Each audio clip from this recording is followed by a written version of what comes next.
এই শান্ত জায়গাটায় দাঁড়িয়ে আছি, কিন্তু 400 বছর আগে এখানে শান্তি বলতে কিছুই ছিল না। একটা কেল্লা যেটা শুধু ইট পাথরের না, এটা ঢাকাকে বাঁচানোর একটা ইতিহাস। গাইস, আমরা চলে আসলাম নারায়ণগঞ্জের ঐতিহাসিক একটি দুর্গ, এটা কেল্লা নামে পরিচিত। আমরা ভিতর কি আছে সেটা এখনো জানি না। আমরা ভিতরে ঢুকে কি আছে কি নাই খুঁটিনাটি সম্পূর্ণ বিস্তারিত আপনাদেরকে ঐতিহাসিক দর্শনীয় স্থানকে তুলে ধরবো। তো চলুন শুরু করা যাক আজকের এই ব্লগটি। তো আসুন আমাদের সাথে। শুরুর সময়টা 1700 শতকে। এই শীতলক্ষা নদী তখন ছিল ভয়ের রাস্তা, মগ জলদস্যু ও পর্তুগিজ দস্যু দ্বারা ভর্তি। হঠাৎ করেই তারা চলে আসতো, লুটপাট করতো, হামলা চালাতো, আগুন জ্বালিয়ে দিত। এই কারণেই মোগলরা তৈরি করে এই কেল্লা। এটা কোনো সাধারণ দুর্গ না, এটা ছিল নদীপথ নিয়ন্ত্রণ করার যুদ্ধঘাঁটি। গাইস, এই স্থাপনাগুলো দেখলে মনে হবে মোগল আমলের। ইতিহাসবিদদের মতে হাজীগঞ্জ কেল্লা নির্মাণ করা হয় 1700 শতকের শুরুতে মোগল আমলে। ধারণা করা হয় এটি তৈরি করেছিলেন বাংলার সুবেদার ইসলাম খান অথবা তার সময়কার কোনো মোগল সেনাপতি। সেই সময়ে ঢাকা ছিল বাংলার রাজধানী, তাই নদীপথে আক্রমণ ঠেকাতে ঢাকার চারপাশে কয়েকটি প্রতিরক্ষা দুর্গ নির্মাণ করা হয়। হাজীগঞ্জ কেল্লা ছিল সেই অংশের প্রতিরক্ষা ব্যবস্থার একটি গুরুত্বপূর্ণ অংশ। অনেক সুন্দর, বিরাট একটি মাঠ আকারে এই স্থাপনাটা তৈরি করা হয়েছে। এই স্থাপনার প্রত্যেকটা পয়েন্টগুলো দেখলে মনে হবে এখনও খুব নিখুঁত, এখনও অটুট আছে। চারদিকে এখানে মানুষ ঘুরতে আসে। হাজীগঞ্জ কেল্লা মূলত ইট দিয়ে নির্মিত। এর বিশেষ দিকগুলো হলো উঁচু প্রাচীর, পর্যবেক্ষণ টাওয়ার ধরনের অংশ, সুরক্ষিত প্রবেশপথ, ভেতরের সৈন্যদের অবস্থানের জায়গা, নদীর দিকে নজর রাখার সুবিধা।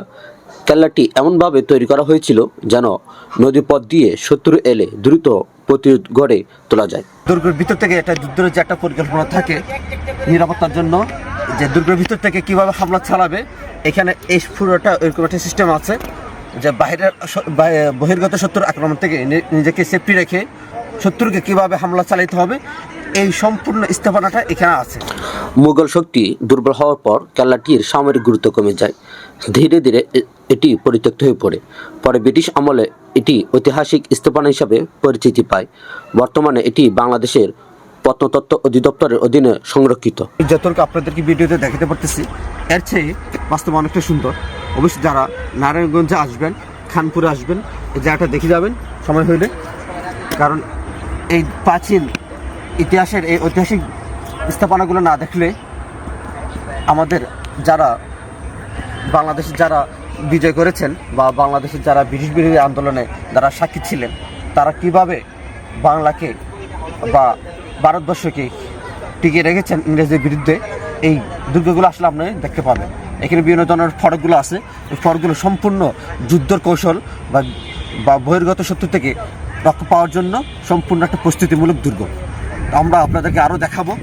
আপনারা এর আগে কখন এরকম দুর্গ দেখেছেন কিনা সেটা অবশ্যই কমেন্ট করে জানাবেন। আর এরকম আপনাদের এলাকায় আছে কিনা সেটা অবশ্যই আমাদের কমেন্ট করে জানাবেন। আমরা আসলাম আপনাদেরকে পুরোটা ঘুরে দেখানোর চেষ্টা করব। তো ভিডিওটা ভালো লাগলে অবশ্যই আমাদের সাথে থাকবেন, কন্টিনিউ করেন, আরও আপনাদের অনেক কিছু দেখানো বাকি আছে। এই দুর্গের ভিতরে বর্তমানে একটি আম গাছ ছাড়া আর কোনো স্থাপনা নাই, পুরোটাই খালি মাঠ। এখানে হয়তো ফুটবল খেলে বাকি সময়ে, তবে এখানে দর্শনার্থীরা আসে এই ঐতিহাসিক জায়গাটাকে দেখার জন্য। তো ঐতিহাসিক নিদর্শন হিসাবে দেখার জন্য এটা অবশ্যই আপনাকে আসা দরকার। এই দুর্গের ভিতরে স্থাপনা দেখা যাচ্ছে পরিপূর্ণ না, প্রায় 50% নাই হয়ে গেছে। এখানে মানুষ ছবি তুললে এটা কিসের জন্য বানানো হয়েছে সেটা জানি না বা কী ছিল, তবে মুখে মুখে শুনি এটা একটা ওয়াচ টাওয়ার ছিল। দুর্গের ভিতর থেকে বহির্গত শত্রুদেরকে এখানে দেখতো, মানে অনেক উঁচু ছিল, হয়তো এটা ভেঙে গেছে বর্তমানে। তো এই জায়গাতে সবাই আসে ছবি ঐতিহ্য বা একটি স্থান হিসাবে সবাই মেমোরি বা স্মৃতি হিসাবে একটা ছবি তোলে। তো এখানে আসলে অবশ্যই এই জায়গাটা ছবি তুলবেন, এই জায়গাটাকে স্মৃতি হিসাবে রাখবেন। গাইস, চলুন এটার ভিতর কি আছে সেটা আপনাদেরকে দেখাই, আমাদের সাথে আসুন। এই স্থাপনাটা দেখলে মনে হয় যে এখানে সিঁড়ি ছিল, রাউন্ড করে সিঁড়ি ছিল উপর ওঠার জন্য। দেখেন এই দৃশ্যটা। তো এখান থেকে আমরা জানতে পারলাম এই উপর থেকে বা ওয়াচ টাওয়ার উঠে বহির্গত শত্রুদেরকে হামলা চালিত। একটা রাউন্ড ছিল, বড় একটা ওয়াচ টাওয়ার ছিল, এখানে উঠতো। প্রায় এটা 3 থেকে 400 বছর আগের। কতটা টিকে আছে দেখেন। এখানে কোনো সিমেন্ট ব্যবহার করা হয় নাই, এভাবে তেমন কিছু ব্যবহার করা হয় নাই এখানে। আজ হাজীগঞ্জ কেল্লা পর্যটন কেন্দ্র, ইতিহাস প্রেমীদের আকর্ষণ, ফটোগ্রাফি ও ব্লগিং স্পট। বিশেষ করে বিকেলের সময় জায়গাটা অনেক সুন্দর লাগে। পুরনো ইটের দেওয়াল আর শীতলক্ষার বাতাস পুরো জায়গাটাকে আলাদা একটা অনুভূতি দেয়।